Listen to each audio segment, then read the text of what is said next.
Ladies and gentlemen, you are listening to the Pranzata Podcast. This is your host, Andrea Pranzatelli. This is episode number 60 on the podcast, and we have the return of Jesse Montanez. He has been here before. For those of you who did not see him the last time, he is a comedian from New Jersey. He is also the co-host of the podcast Diablo Rojo, which is a great podcast. So let's get right into it. I have some questions for him. Before we get into it, if you're new to this podcast YouTube thing, I interview comedians and musicians from the New York, New Jersey, Philly area, and let's get right the fuck into it. Don't forget to like, subscribe, comment, all the shit. Yeah, got it. Was that too long? Is that annoying? Do you do an intro for your podcast? No, ours is more stream of conscious. I mean, we like go in, we're like, what's up? We're on Diablo Radio, and then we just go. I think I should start doing something like that or shortening it. Because I'm trying to I got to get the subscribers, so I'm trying to do all the stuff you're supposed to do. Well, you're probably doing the right thing. Yeah. You know, I'm sad you didn't give us a thumbs up. Oh, I'm not. Comment. I'm not. Like, I'm comment, not and subscribe for more. Okay, that's selling my soul a little too far. I don't know if I'm willing to do that, but I did the other stuff, so yeah, maybe I should just go there. Yeah, I mean, I feel it's like whatever works, whatever like makes you feel good, then do that. You know, it's got to be natural. I think I went a little too long. I think it felt good into a certain point. I think you're overthinking it. I think you're getting self-conscious. Speaking of self-conscious, I want to say something. Well, first of all, I have a lot of questions for you that I wrote today. The last time that we had the podcast, I asked a lot of comedy questions. So today I'm switching it up, and I have a few comedy questions, but most of them are just random philosophical questions. My mind has been in a very dark place lately. Okay. So I'm kind of using you to get some of my Let the demons out. Let the demons out. Loose. Exactly. And one more thing I want to say. Speaking of insecurities, the last podcast we had, I listened back and it was a great conversation, but I fucking used the word like so many times. And you have to admit that is true. I don't remember, but you probably did. I did. Everyone a lot. leans on like, you know. I'm a changed woman since then. Okay. What have you changed? I literally, like, every single podcast I would be aware if I used the word like, and now I use it when it makes sense. Like, I don't. Oh, gotcha. I'll say, oh, this tastes like chicken. Like, that's an appropriate time to use the word like, but I try not to use it as a filler. Yeah, like you gotta get your you gotta get your like phrases in. Like, instead of saying like, you go like, for instance, and then you sound so much smarter. Right. It's just an academic like. I don't know. I just thought we had a pretty intelligent conversation, but I looked like a dumbass because I was like, and it was just. You are a white lady, so you're allowed probably. But I don't like White Claw. Remember? That's true. So I might be more of a white lady than you. You are definitely more of a white lady. Really? Yeah. I'm not that white. Look at my skin. Look at my skin tone. I don't know, dude. It's. I mean, you're pretty dark. Yeah. But you have to admit, I'm pretty dark for a white woman. That's white. Okay, first question. And like I said, it's been an intense few weeks, so bear with me here. Okay, this one's not that bad. Do you have a purpose behind doing comedy, or you just do it because you like it? Yes. First comedy, then take over the world. No, I don't know if I have a purpose. My purpose is to not go to work anymore. You know, I've always wanted to do it, and now I'm doing it, and now I want to not do anything but that. I understand what you're saying. You don't want to. You want to spend your life doing what you want to do. Yeah. What makes you happy. So there's not some. I mean, I've asked this question to other comedians, and they had like a philosophical reasoning for that. No. Doing comedy, but for you, it's just straight up. It's fun. It's fun. I like to laugh. Yeah. I like to be with funny people. Yeah.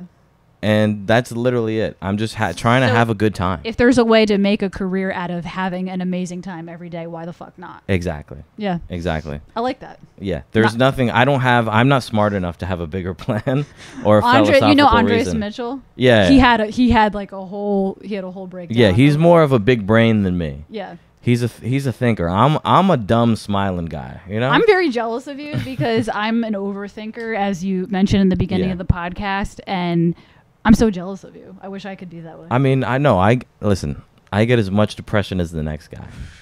I'm fucking. It's like recently these last 2 months I've been really trying to get off sugar, and I'm a sugar boy. Like I love me some candy. I fucking love chocolate. I love eating sugar, and it was the toughest 2 months of my life. Are you still off the sugar? I eat it a little bit, but it's nowhere near what it was, you know? What kind of things would you eat with sugar in it? Like ice cream, anything? I'm just a candy guy. Candy. I don't Skittles. like candy. That's so weird. Skittles, dude. I love it. I just can't have enough Skittles. That's one thing I'm not really a sweet tooth person. I do like ice cream, and that's about it. Like, I go fucking wild over ice cream. I get the largest one. Like, I get a whole fucking pint. But when it comes to candy, I don't really like sugar in that much quantity. Like, it's too much for me. My boyfriend eats a lot of Nerds. He's big into the Nerds. Nerds are fantastic. He fucking loves the Nerds. Dude, recently they've made these Nerds. It was these gummy pieces, and then it's covered in Nerds. Yeah. And it's so beautiful. Like, I haven't eaten them in a long time. So how has your life changed in any way since you've quit the sugar? Do you feel different in any way, or do you not feel any different? I wish I could say I feel so much better. Did you lose any weight? I did lose some weight. I was going to say you look like you've leaned out since the last time I've seen. 10 pounds. Yeah, you look different. But these cats love you. All these pods. I'm a cat man. I don't know. And you're allergic. Yeah, I'm allergic. But cats love you. They love me. Yeah. I don't hate them or love them. I think they're pretty cool.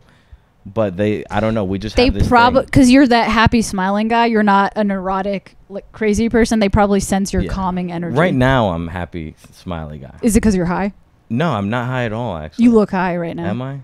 I think I might just be viciously tired. Oh. You know? Do you sleep well?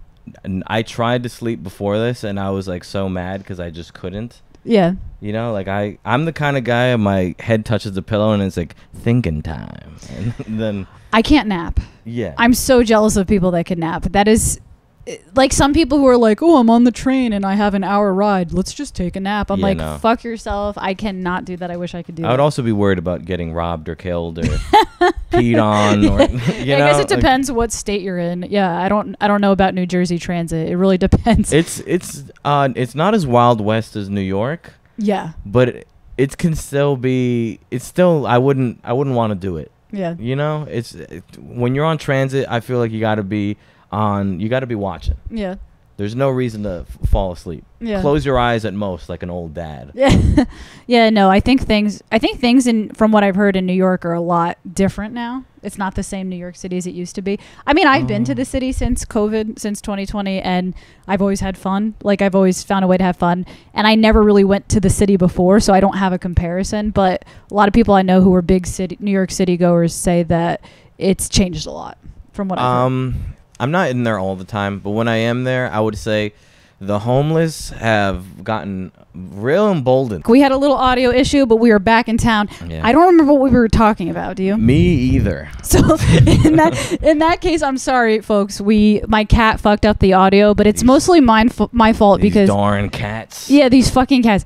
It's mostly my fault, though, because I need to get a new audio interface, and I've been neglecting it. So it's kind of his fault, but it's also my fault. So let's just go to the next question. This is an intense transition from not even knowing what we said the last time. Mm-hmm. But do you believe in free will or destiny? Free, I guess, yeah. I mean... Which one? I guess you have free will and you can have... I think you can have both. You know, like it's... You have the choices, and if you make choices, then you're destined to do something else. Okay. You know, like your destiny can be destroyed by your free will. For example, have you ever had a moment in your life, in your comedy journey or anywhere else, where you're like, holy shit, there's no way this is a coincidence. Like, this is some special event that happened. Get the fuck away from the audio cat. Hey, dude, you're walking around all rambunctious. What are you doing, man? Jump on the chair. Do not touch any of that stuff. He's got... I don't know, look at his eyes. He's got to look at it. I have an eye on him. No, but has there ever been a moment where something happened in your life where you're like, this isn't a coincidence? Like, this has to be something spiritual, or this is not just a matter of free will. This is something special. I wish That would be so cool if I could find out I'm actually destined for comedy. Yeah. That would be all. I would love that. That would be the best. It could also be that people have different perspectives on how they view it. Like a whole nother person could be like, yes, I was. And that's just how they view the world sort of thing. It could just be that you don't naturally view the world that way. Like, I mean, I would love it if I like killed at some moment and then it just hit in my brain. Yeah. It was like, you were born for this. And I would just like stand up like Jesus and they would clap. I had Ricky Ramesses on here and he was more so under the mindset that he believed in destiny. Like he believed he was born to do this and nothing else. I don't know if I was born, but I have a particular set of skills that makes me good at it. Yeah. You know, so that like I'm inclined to it. It's not like I'm like totally lost, but I also don't believe like I'm perfect or like made for this. Yeah. You know, I work hard and I get in there. Yeah. And I see what happens, you know, like that's... I think my mind has been leaning a lot more towards free will these days, simply because I followed so many different paths in my life and I've found somewhat a little bit of success in each one. And I do believe in free will. Yeah. You know what I mean? Like, yeah, you're right. There definitely are skill sets. Like, I'm not going to follow the path of being a doctor. Like, that's just not going to happen to me because I don't have the skill sets. I don't have the skills for that. Like, that's just not, I'm not going to be a mathematician. That's just not my skill. But within my skills that I have, I'm like, oh, I could be a Spanish teacher. I could be a comedian. I could be a musician. I think I have been leaning more towards free will these days. Yeah, I mean, destiny is also like what would you call destiny? Like, what is a moment of destiny, you know? I mean, I don't know. I think... Because like this lady I've been seeing, she's like a psychic. Okay, she can see. So then you're the perfect person to talk to. She can see futures. Okay. And she was like, I saw your future, and she wouldn't tell me, which I was like, that means it's probably terrible. If you won't tell me something that's gonna happen, then it's probably terrible. And she was like, no, I think you're gonna be, like, I see that you're gonna be successful. Yeah. And that you're very likable. And you don't understand how likable and funny you are. But isn't that kind of generic? That's what I thought. I was just like, listen, I was like, maybe it is like she sees it. Or also, she fucks me. So she likes me. And she knows you. Yeah, she knows me and she sucked my dick. So like maybe she's a little bit biased. You know, like she's very partial to my comedy. Where is she? I'll take a reading from her. Yeah. I mean, you don't have to say it on the podcast. She doesn't... so she's like very weird about it. Like she's not a professional. She doesn't do it for money. Like she thinks that if you do it for money, that's like even better. I'll get it for free. You know, so like she doesn't do readings or stuff like that. She's like I just feel it and I don't really share. I want to meet her and I want her to do a read on me because I've never fucked her. She's never licked my asshole or anything like that. So thank you for thinking she would lick my asshole. Are you into that? Yeah. Giving or receiving? I love getting my ass eaten. Okay. It's the best. Yeah, no, I've been You've been getting in there? I've been doing it these Hell days. Yeah, I've been doing it these days. Get in there. I've been getting into it. Yeah, it's fun. But it has to be clean. It has to it has to be after a shower. Yeah. If it's not after a shower, I won't do it. Yeah, it's not like he's gonna lift weights and then no, absolutely not. But as long as we've showered together and I monitored, you checked it out. I've checked it out and everything was good. Then yes, I'll do it. And I've it's like a whole new thing for me. I've never done it before. It's a good time. I mean, I've done it before, but I haven't done it to this. You're doing it at a high level. I've never enjoyed it like this. You've enjoyed some success in ass eating now. Yes. You're like, maybe that's a career for me. I understand. See, a choice of will. You know what I mean? That's free will, and maybe your destiny. Yeah. Yeah. Think about it. Another thing has changed recently in my sexuality. Not my sexuality, but I've never in my life enjoyed watching gay porn, and recently I have, and I don't know. I think it might have something to do with the asshole eating. I don't maybe in the past I've never been turned on by gay porn, and then all of a sudden I'm really into it for the first time. I'm 34 years old. Yeah. Maybe you just might really be into dudes. You're just like a big You're a big dudes fan. Yeah. You know? And maybe as you get older, you've become more straight. I have. Yeah. You're right. That's totally something that You're happens. 100% Yeah. correct. I have become You're more straight. getting straighter. I don't. In this Yeah. world where everyone's becoming gayer, I'm getting straighter. you're somehow getting straight. No, I am. I swear to You're the straightest. because I've always been, in the past, I've been more of a bi-curious person. And I used to like lesbian porn. And then, you're right, Yeah. because then there became a time where I couldn't watch lesbian porn anymore. And then I was like, no, there has to be a man and a woman together. And now, like, I just like watching the men. Yeah. But maybe I'm gay. Maybe I'm... Oh, you're maybe, so straight, you're gay. Maybe I'm a woman in a man in a woman's body. And Oh, I'm you're gay. trans. Yes. I don't know if that's That how would it be a works. huge change. I don't know if that's how it works. You're so straight, you're gay somehow. I don't know what's going on. But I think any of it's possible now. Yeah. I mean, I always, with sex, I'm always just like, just do what you like and then don't feel bad about it. Unless you're doing weird stuff. Yeah. If you're out there doing weird stuff, Yeah. stop it. What would be weird stuff? Like kids. Hamster stomping. Yeah. Poop. Oh yeah, can't do that. Poop is not. Can't do that. A friend told me that they had a friend who had a poop fetish, and he would constantly poop his pants around them, and then go home and jerk off. Yeah. Like his fetish took over his life.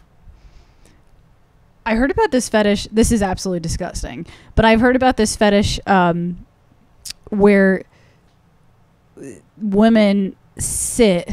This conversation took such a turn. Like, do you believe in free will? What's your poop fetish? No, where women sit on glass tables and men. Have you ever heard of this? And men lay underneath so the girl, table and watch the shit come out. Yes. That's disgusting. Great men have been into it. John McAfee, who created McAfee What's the name? antivirus. What's the name of the fetish? I don't know. I don't know what that's called. Probably shit on table. Something. It has to be something very straightforward. Yeah. You know, it's glass shitting. Yeah. Glass shitting? Yeah. Stained glass. That makes sense. Something like that. But it's not for me. Yeah, But not for me either. I don't kink shame. But that's weird. Are you willing to admit anything that you do that you find that could be a little abnormal or different? I shouldn't say abnormal because nothing's abnormal these days, but different. I really enjoy girls fucking other girls with a strap on. I can't do that. That's the best. It's like man and woman sex, but I'm attracted to both parts. Okay. And I think that's why I liked the fucked. gay porn, because it was like, it kind of looks like, it kind of resembles straight sex, but there's just dudes everywhere. Yeah. So it's awesome. Yeah, it's this exactly. That's I enjoy that. I guess that's like my level. I don't know. Like it's that's pretty cool. I'm a fan of that. Yeah. I don't see. I never got into that, into the strap on stuff. Yeah, I feel like that's a for dudes thing or for real lesbians. Yeah. Like if you're a hardcore lesbian, you just love some slamming. Yeah. That's I don't know if that's true. Lesbians, like, comment, and subscribe. Tell me I'm wrong or right. Yeah. You're welcome. Okay, next question. I feel like I'm selling myself out by asking this question, but the reason I'm bringing it up is because I've never talked about it on my podcast. I don't even really care, but I feel like I should bring it up. Were you tuned in to the Johnny Depp trial, and why do you think the country was so fucking obsessed with it? I was personally not tuned into it. I heard a little bit about it, but I'm just curious, like, were you tuned into it, and if so, why? I wasn't locked in. Yeah. I was just hearing it from other people. Yeah, and me like, too. That's interesting. That's funny. But I wasn't like super into it. I think it is the greatest gender bias study I have ever seen in my life. Can you elaborate? Women who hate men are on the side of Amber so hard, and men who hate women are on Johnny's side. Yeah. So it's like a weird. I haven't been enjoying the trial as much as I've been enjoying Watching people on Twitter argue about this. Yeah. Because it's super interesting. Because the way I see it, I'm just calling it like I see it. That's just a classic abusive relationship. I was going to say I wasn't tuned into it, but I've been in an abusive relationship myself before, and I can tell you, like, usually both people are assholes in that. So I think they're, from my perspective, I think they're both assholes, but I also feel bad for both of them. I even feel bad for the chick, and I'm not siding with her. I do think she was bad shit. I think they both did bad shit. I think they were both assholes, and she was maybe the worst asshole. Yeah, they were abusing each other. They were they were demeaning each other all the time. They were both throwing shit at each other. Yeah. They were both yelling at each other. They were both probably hitting each other. She probably just lied a little more in the court. She won. She won the first round. Yeah. But Johnny has the more money, and he's won the second round. We'll see what happens. She might not want to fight after this. This might be the end of it for her. She might just let it go, because this one hurts. Yeah. But in my opinion, it's like, dude, this is just like two people getting into a nasty divorce. Why the fuck was it so popular, though? Like, that's kind of my question, to kind of analyze it or break it down. Why was everybody so obsessed with it? Well, first, Amber's... You remember, the first divorce happened around the start of Me Too, and Amber Heard had that big hearing where Johnny it's very politicized. That's why people like it. And she did a lot of fucked up shit. Like, she is definitely the worst of the two parties. Yeah. Like, she got his money. She said she was going to pledge his money to charity. Yeah. Pledged none of it. Yeah. Millions of dollars she just kept. She got like someone to write a fake paper for her and said she wrote it. Yeah. She was like saying, like she was definitely used Me Too as like a wave to run over Johnny. Yeah. And listen, she was trying to win. It's divorce. Okay. So I understand why people became obsessed with it, because the people who were like I don't want to say anti-Me Too, but people who saw flaws within Me Too were probably like, it's not always... Yeah, and a lot of people see themselves in Amber, and a lot of people see themselves in Johnny, probably. Yeah. Where it's like, if you're a girl and you have been abused, you're probably not seeing it from a non-biased point of view. Yeah. You're thinking like, oh, I've been in her situation. That's why she acted how she acted. I've been an asshole before. So I'm kind of like, I feel bad for her, because I know that people who, in my own experience, like in the past when I've been an asshole, it wasn't because I am an asshole. It's because I had some issues. Yeah, exactly. So from my perspective, I just kind of sympathize with both of them. Yeah. No, they both have issues. If you're dropping fat dumps in somebody's head, then you're like, this is deep. This is a problem. Yeah. Because I'm out. Yeah. We just talked about it earlier. Poop, I'm not good with. But also, this also has to do with Johnny. He fell in love with the pussy. Yeah. She's probably fire as hell. Yeah. She's probably fun as hell to be around. Yeah. She's hot as hell. Yeah. And she probably fucks like a wild person. Yeah. And my man got caught. Yeah. Every guy's been there. Yeah. You get caught. Men, I feel like maybe some women have this weakness where they can get caught up in a hot man, but I feel like men more than women get caught up in a woman's looks and will throw everything away because they're just like taken by women. I have to say, from the female perspective, I've definitely been attracted to guys initially because they were good looking. But it was never something that if the person was an asshole, it wasn't something that stuck with me for years. Mm-hmm. Like within just 2 months, if I'm dating somebody who's very good looking, but a raging asshole, I don't see them as good looking anymore. Yeah.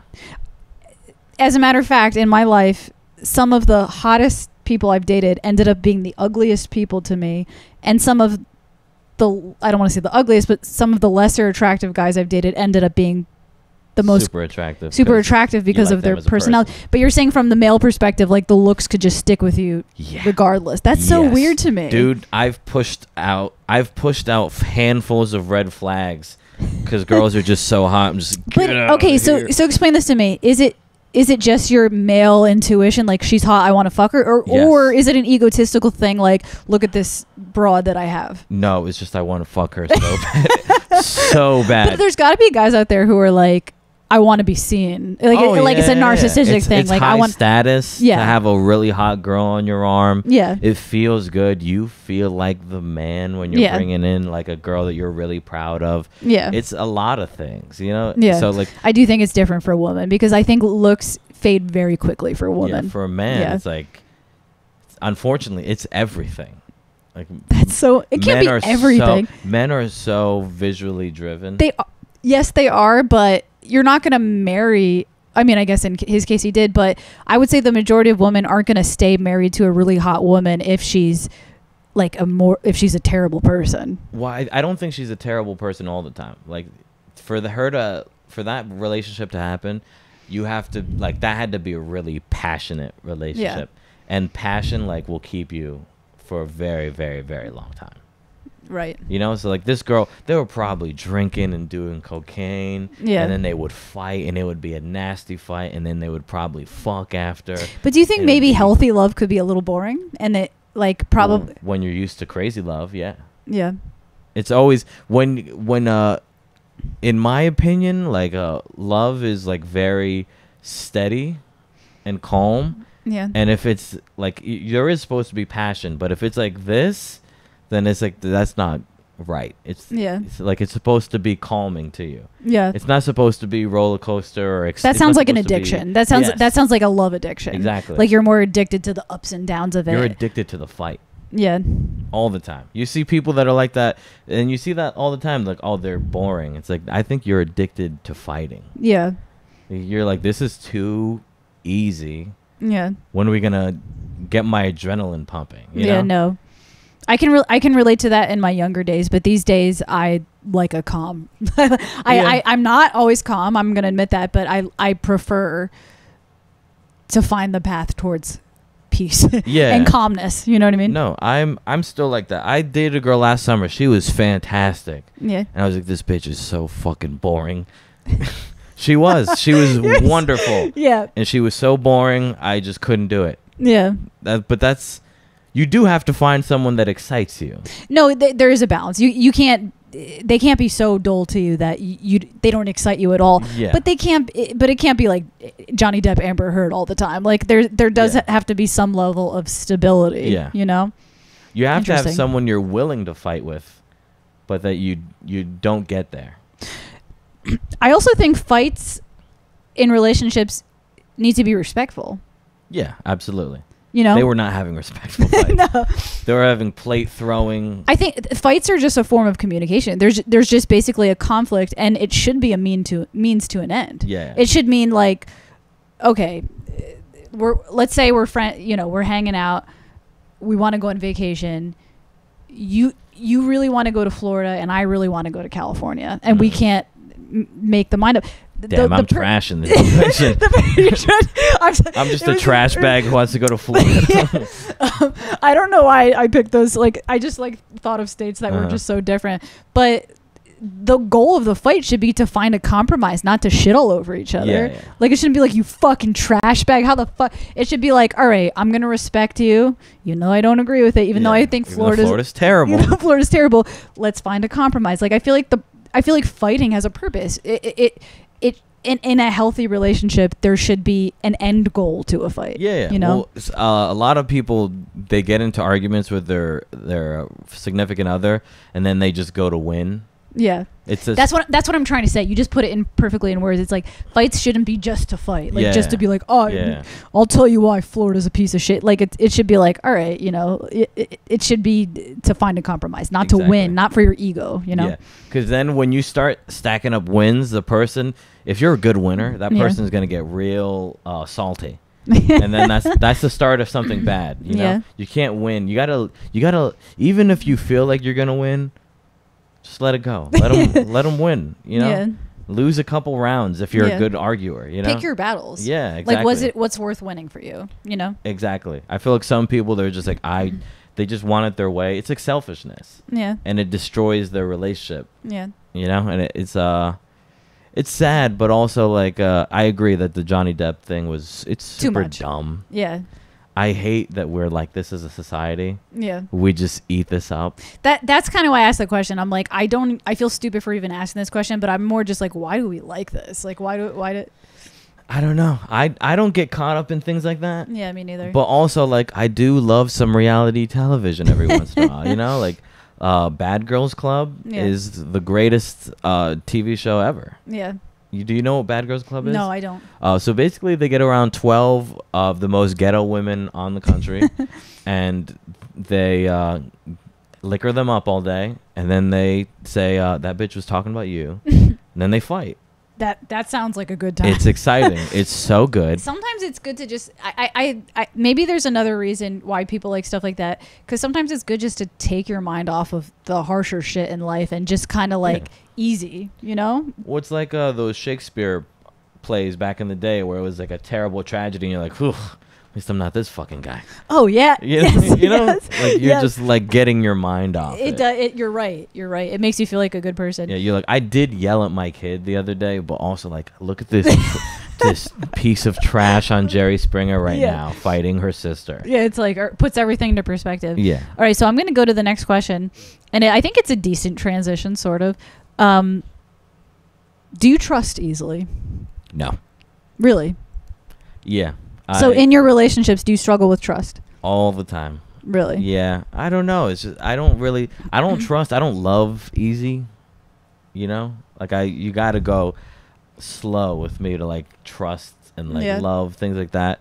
But yeah, trust isn't something you should give up easy. Trust is a lot.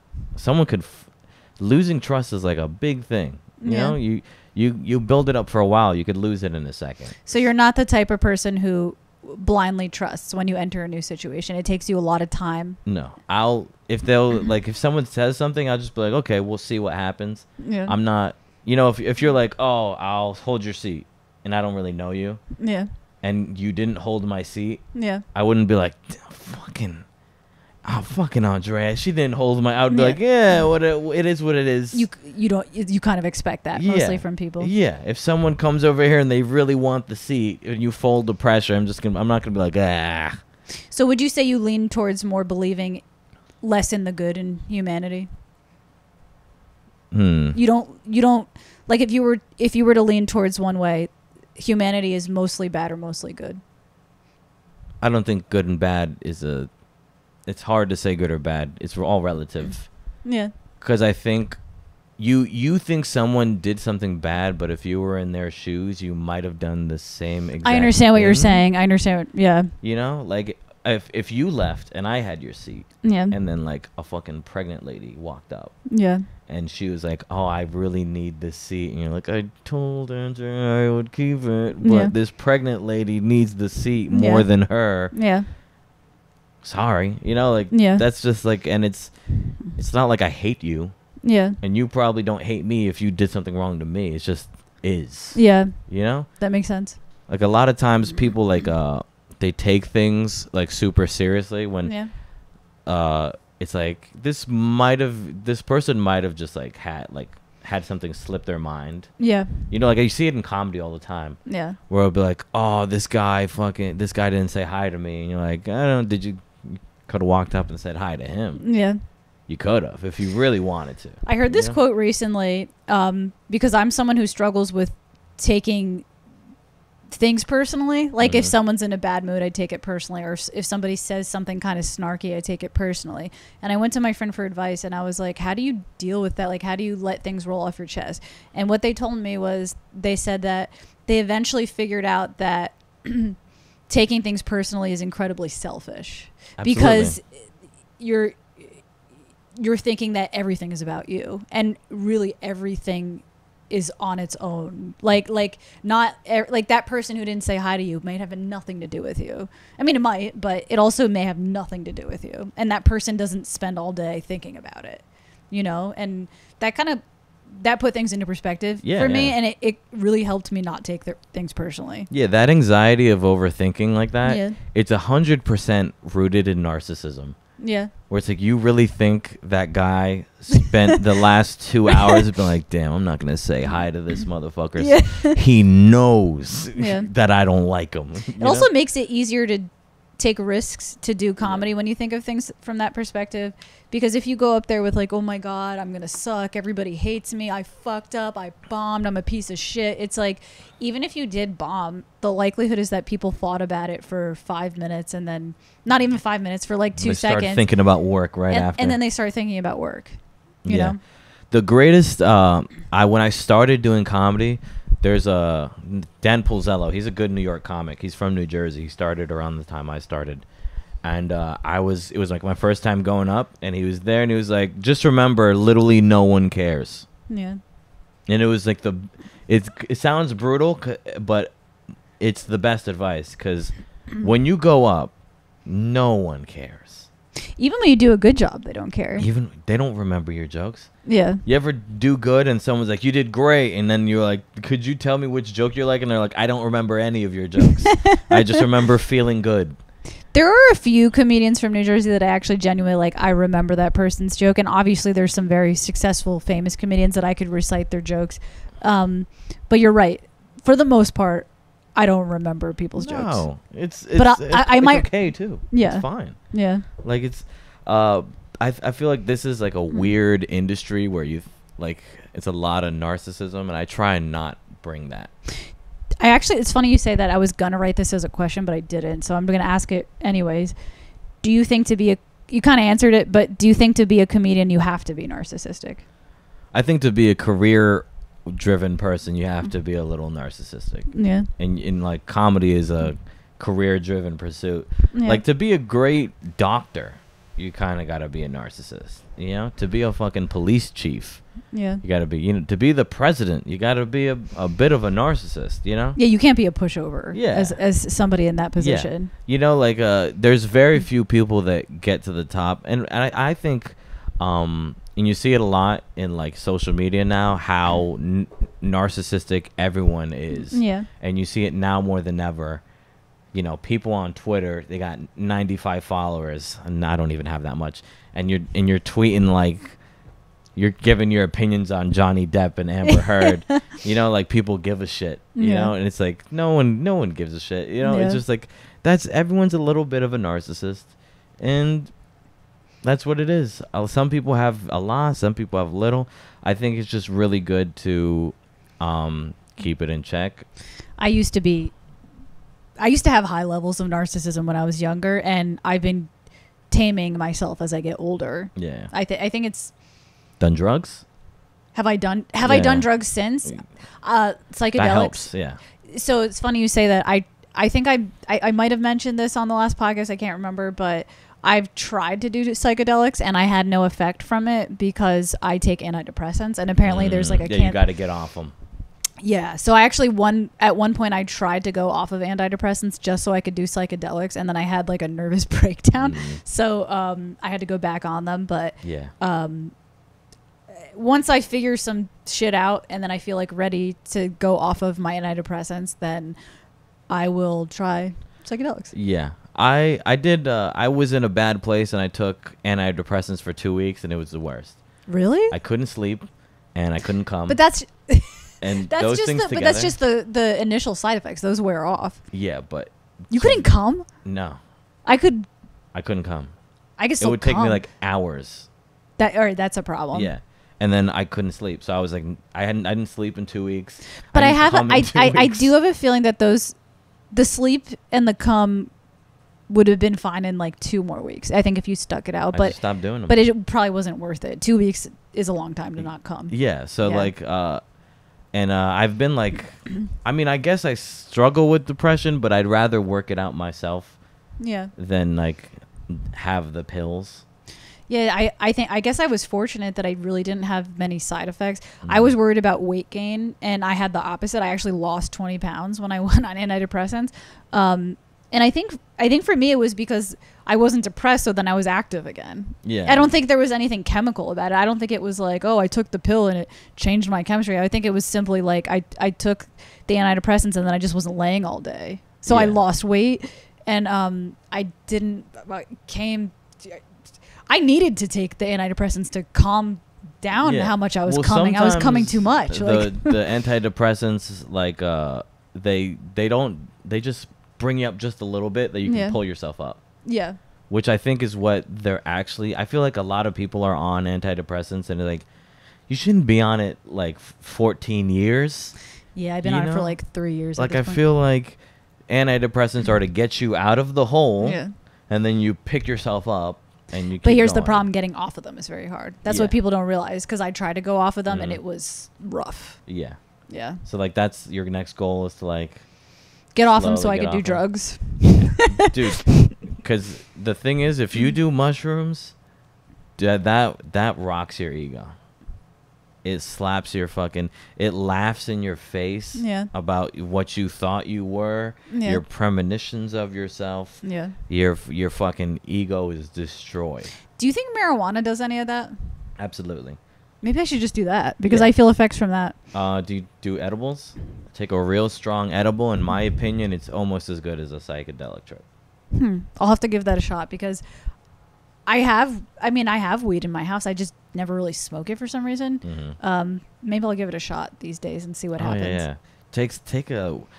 Take a 200 milligram edible, and you will have a real trip. You'll be seeing shit. You'll be losing your mind, and that's what you need sometimes. Yeah. You know, you just gotta pull yourself out from reality. Well, yeah, because you have this like layer of protection that your ego is to protect you. You know, like your ego is like, I'm a strong man and I can do things, you know, and it's good that you have that, because if not, you would be fucking terrified. Yeah. But every once in a while, you just need to get, you know, you need to get in the gym and get slapped around a little bit. Yeah. And show you the little bitch you are. And you're like, okay, this, you know, or maybe you find yourself, you know, like it's. I recommend. I don't think you should do it all the time. I feel like people don't respect psychedelics anymore. Yeah. You know, they don't respect the trip. They just do mushrooms anytime they can because it feels good and it does look cool. And then if you do it all the time, it sort of kills the purpose of it, because then once that becomes like a more permanent state of reality, you're not able to differentiate between that and the reality that you live every day. Yeah, these things, like these drugs that they used to do were like they're a reason why they're like religious and like there's so much emphasis put on them, and like it's a very big thing to do ayahuasca or like smoke DMT or you know, even in Greek times, the wines that they would drink, they were like a psychedelic. It's funny. So at what point in history, I don't know if you know the answer, but I'm just sort of curious, like at what point in history were people like, this is bad? Is it because was it making people question religion? Do you think that's what it was? I don't know. I know in this country, basically hemp was like the new crop that was going to take over paper. And so basically the paper mills put out this thing that said that marijuana, they changed it from cannabis. That they changed the name to marijuana, and they said marijuana is this drug in Mexico, and women smoke it. White women smoke it, and it makes them want to have sex with black and Spanish men. Oh my God! And they banned it. That's insane. Yeah, that's some racist shit right there. Yeah, and listen, it does that. It does that. It does do that. But it does like so many other things, and it's crazy because this country's built off fucking weed smokers. I just read recently that tobacco was one of the things that founded the country. Yeah. Dude, the founding fathers all had hemp gardens. Yeah. They were smoking weed. Do you think they were just in their pipes all in the cabinet? You think they were just smoking tobacco, hotboxing? No, they were hotboxing weed. They were smoking weed together. That's so interesting. Do you believe in justice, dude? You know, like that's our country is literally built off smoking weed. and then the white women were like, dude, these guys suck in bed. These other guys are fucking. Yeah, these fucking black guys are hot. Yeah. You know, it's like, but these Spanish guys have passion. Yeah.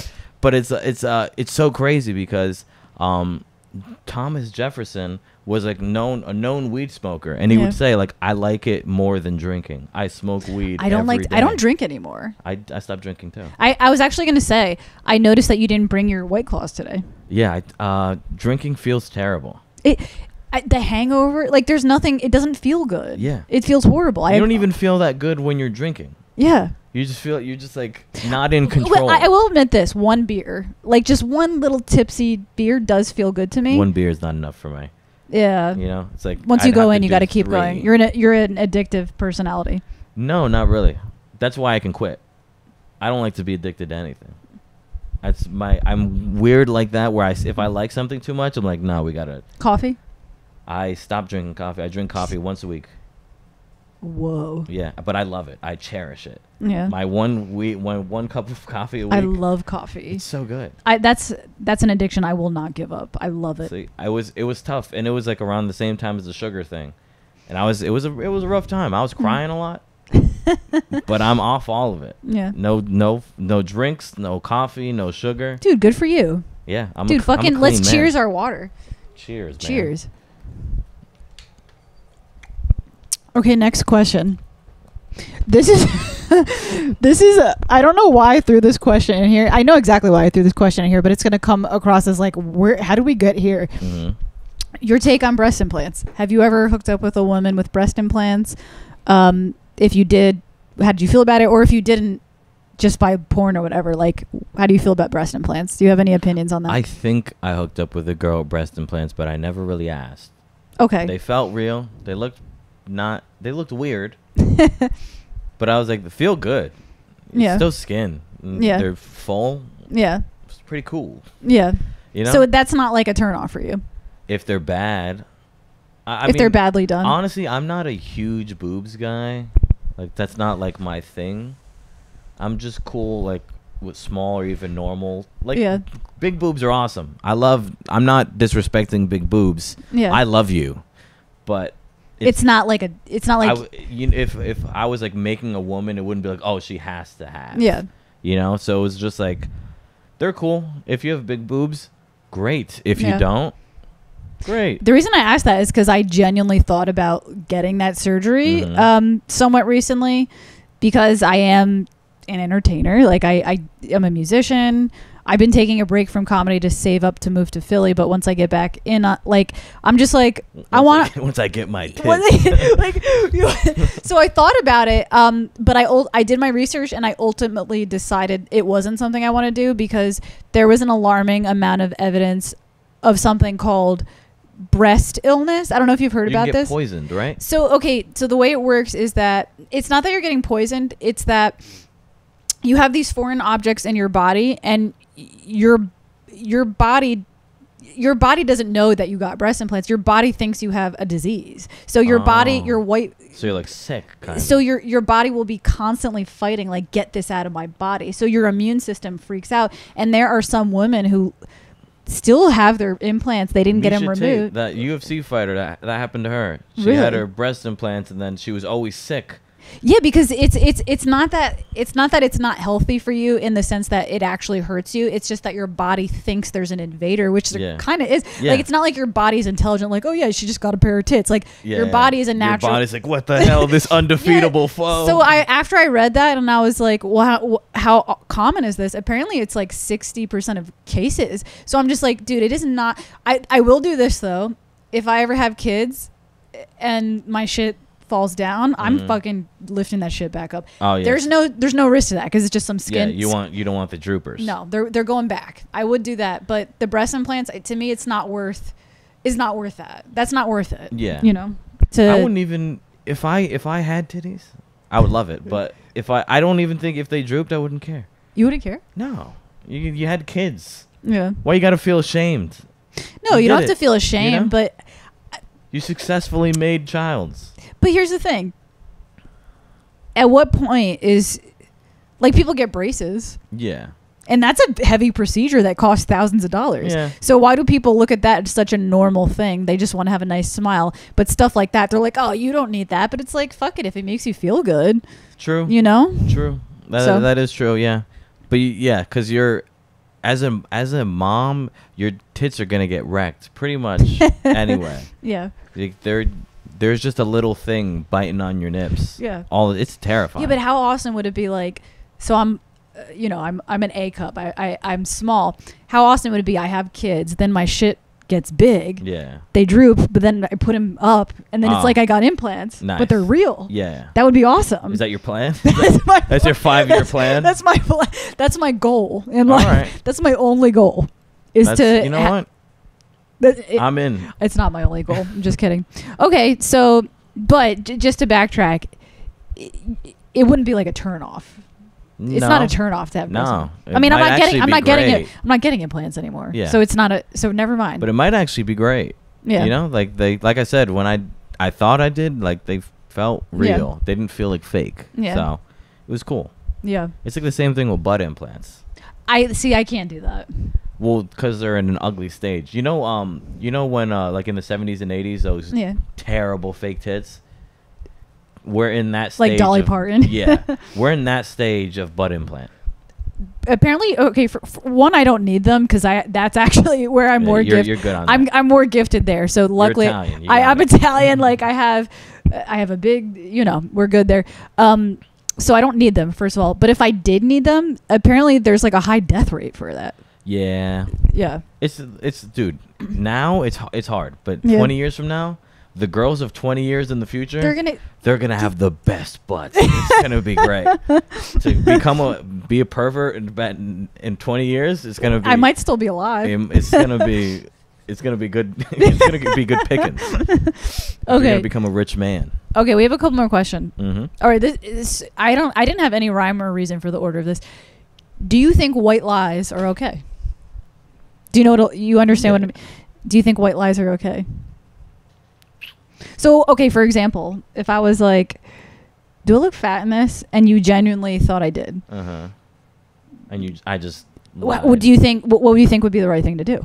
Do you think it would be better to be 100% honest all the time and be like, you know what, it's not your best outfit? It would depend on the situation. If you were going somewhere and you needed to impress, like, you might want to pick them up.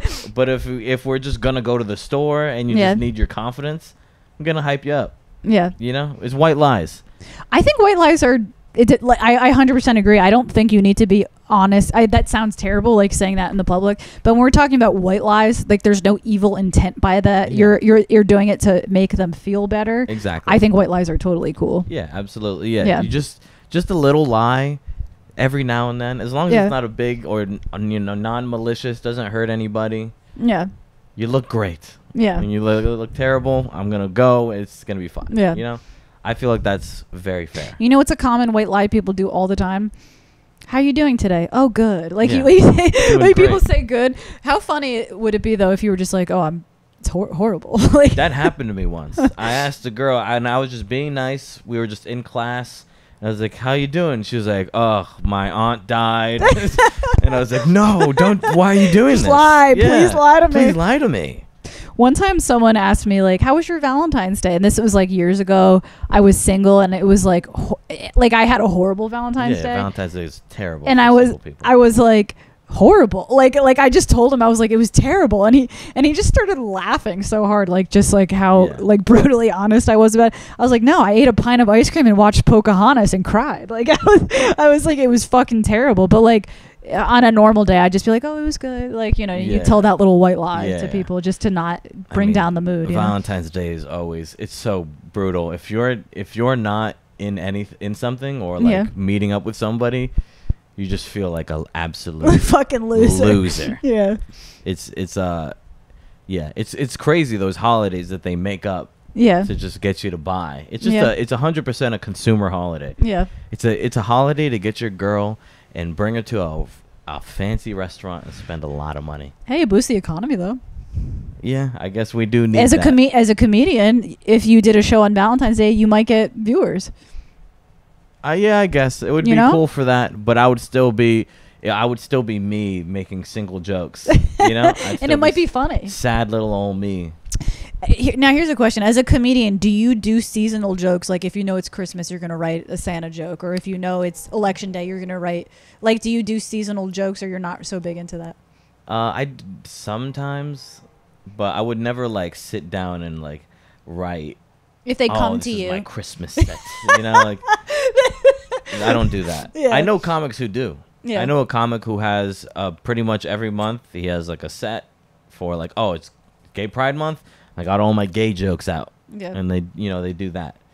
But I think it's cool. It's a good exercise. You know, you're going to keep you on your toes. You're going to be working hard. That's always smart to do. But no, I'm not. I like to go on topics, but really I like to talk about what I want to talk about. You know, I don't want to. When I do stand up, it's kind of a selfish thing where I want to please, of course, but I also like you're coming to me. Yeah. It's like I'm gonna learn you something. You know, like that's like the what's way your I do perspective? It. You know, people are there to who's this guy? What's he got to say? Exactly. It's funny. I always thought I was making a mistake by not talking about current events, like not making a joke about Johnny, like whatever the current event is. And then I heard something. Of course, I'm going to quote Joe Rogan. We talked about how I'm a bro, a Joe Rogan bro. I heard him say once to one of his podcast guests that he didn't necessarily believe it was a good thing to write those types of jokes because jokes take years to develop. So if you work on a current event, by the time you've developed it, it's not even an event anymore. Exactly. So, well, it's cool to do it like, throw one in the club. You just say it real quick and it gets a laugh. But not to like develop it over. Yeah. But if you're talking about making something timeless, then no, it's stupid. Do it. Yeah. I mean, Nate Bargatze, he did I don't know if you're into him. He put out a special post-COVID that talked about like the aftermath of COVID, and I guess because COVID was so fucking long, it was relatable, and it wasn't cheesy either. It wasn't like, oh, we've heard it all. I watched like 5 minutes of it, and it was too bizarre. There was people in like masks. Yeah. Right? Yeah, I couldn't. Yeah. It was like watching a weird like the world was falling apart. Yeah. It freaked me out. Yeah. But I respect it, but I think specials like that where they're themed or they got the novelty wears off quick. It's like that guy who Drew Michael, he wanted to do a stand-up special with no audience. I actually like him. He's not a bad comic, but a stand-up special with no audience is dumb as hell. Yeah. You need an audience. Yeah. Because if not, if you don't have an audience, you're just a guy saying things. Yeah. Like it looks fucking crazy. Yeah, you're a crazy guy. You're literally a crazy guy. Yeah. So I think you can do current events. Like Dave Chappelle is the best at doing current events. Yeah. He kills current events. And he makes current events, but he makes bigger arguments with current events. Like with that R. Kelly joke or that Michael Jackson joke where it's like, how old is 14 really? Like is it old enough to get pissed on? Yeah. Maybe. Like at 14 I would have known to move, to get out of the way of the piss if I didn't want to get pissed. So like I understand like you can make timeless bits, but it's like it can't be. You can use that current event to get to something timeless. That makes sense. That makes sense. But I feel like a lot of people, and you see it a lot in New York. It's they just like they're like this is in the news, and they just like. I've definitely never been that type of comedian, and I always felt like I always like overthought it because we were talking about that's how I am. But I was always like, oh my god, should I be doing it? And then I shouldn't overthink that. I don't think you need to do that. No, yeah. Like with comedy, it's literally like however you want to do it. Yeah. No one can tell you if you're doing good. Yeah. No one can tell you shit. By the way, did you win the best roaster in New Jersey? Did you win that? I can't remember. Technically, I lost. So basically, I won the tournament. Yeah. But then there was a clause at the end that you had to beat Mark Henley to be the king, and I lost in overtime. Yeah. So I am the winner of the Big Dog Invitational, the first ever winner. But I am not the king of New Jersey. Mark is still the king of New Jersey. I wish I had seen some of your previous roasts. I love roasting. I only did it 2 times, and I love it. You hate it? Then why are you so good at it? I don't know. I hate it. I hate. Why do you hate it? The anxiety, the judges judging you. It feels too serious for you. It's dumb as hell. I like it. I actually like it. I never enjoyed it. That being said, we're working for an angle to do another one. Yeah. Because I don't know. It does help. Like, they do have fans, and Yeah. I'm good friends with Mark. I'm good friends with Matt Maron. I was invited to do another one, but they told me I had to pick somebody to go against, and I really couldn't decide. Mm-hmm. Would you go against me, or are you two up there? I might be a main eventer. Okay. Unfortunately, not trying to big dog you. Yeah. But I'm angling to battle Matt Maron. Okay. I'm trying to go against the commissioner. I need to figure out who I'm going to go against then, because I went against Tim Rager, and that was like, yeah, that was a good battle. I watched that. Oh, you saw that? Yeah. I always watch the battles after. Yeah. So I went against McCracken, and I felt like that was appropriate because we were both new comedians, and I felt like that was an all-time battle. Yeah. By the way, that was a great battle. Because you know what it was? We talked about it so much in advance. Like, we're like, I'm gonna fucking kick your ass. Like, we riled each other up in advance, so we both took it so seriously. Yeah. Like, no, we both went. You guys threw hammers at each other the entire time. There was no stopping. Yeah. You were going right at each other's throats. It was beautiful. It was the way you're supposed to do it. Yeah, he and I have we've done a couple podcasts together, and we just have a natural banter chemistry. Yeah. So it was natural for us. So that's why when they're like, "Oh, come back again. Who do you want to go against?" And I'm like, I don't know, because I wanted to go against Tim Rager, and I wanted to go against Sean. I don't know who else I would want to go against. Yeah, exactly. It's like you battle best against your friends. Like, the best battle I've ever done was with Pedro, because we do the podcast together. So it's like, that's how you get the best. That could be ones. Dangerous, because you guys could end up hating each other. No, it was great. It was perfect. He looked great, and I felt like I looked great, and it's just a good it's good for the podcast. Would I go against Pedro? Nah, I don't think I could. I don't know him well enough. Like, I don't know him, so it wouldn't be. I don't think I'd be comfortable going against him. I got to think about it. Maybe afterwards you can give me suggestions. All right, let's go through some of these questions, because we're hitting an hour pretty soon. 2 more questions. Okay, this is a good one. Have you ever personally noticed joke theft in comedy? Have you ever witnessed it amongst anybody? You don't have to name names, obviously, but have you ever had an experience where you were like, fuck, this person's stealing that person's joke? Have you ever personally seen it? I've heard about it. Not I mean, listen, there's always some kind of parallel thinking, joke thieving. I've seen it, but honestly, most of the time I hear of joke thieving, it's like 2 guys fighting over a shit joke that anyone could make. That they think the other person stole it, but it was like, and it's like, this joke sucks, and it's super generic, and you should just let it be, because probably a guy doing crowd work might have made the same joke. Yeah, it's that easy. Yeah. I mean, from what I see more than anything, I don't see a lot of comedians stealing from other comedians. Yeah. I see comedians stealing from internet memes. Yeah. All the time. That's gross. I hate that. But what came first, the comedian or the meme? Probably the meme. Probably the meme. But sometimes you get your jokes stolen by the internet. Yeah. Like, I will take credit for this. Yeah. That meme of where it's Professor X, and it's like, why did this guy try to create the perfect little girls? Yeah. I was doing that joke for like a year. Yeah. And then I said it in like a big place in New York, and it started getting posted.